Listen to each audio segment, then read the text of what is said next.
As farmers battle the weather to wrap up the 2018 harvest, trade concerns are also at the front of mind for many growers. Tariff issues with China have limited the amount of exports going to that country, but trade with other countries remains brisk for corn and ethanol.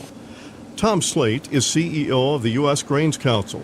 He says despite challenging circumstances, exports of U.S. grains remain strong. It's been a wild year with all the different trade policy issues we've been chasing, but overall, we're having a really good year in terms of bulk corn exports as well as setting records on ethanol exports. I mean, we're very competitively priced. That has a lot to do with it, but we're having a strong year.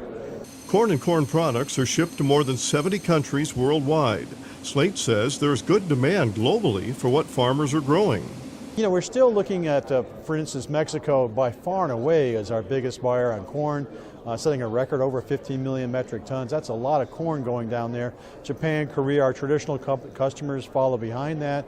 But we're having strong demand in places you wouldn't expect, like the Middle East, very strong for U.S. Corn right now, and Southeast Asia, looking good there for DDGs and some corn as well. So we have a much more varied picture right now in terms of our demand.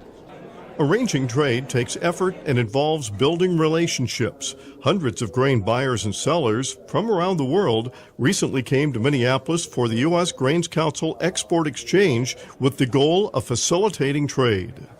Central Minnesota, we don't always think about exports, but the market's huge. We have an oversupply, so we need the exports. Right now, ethanol is a big export.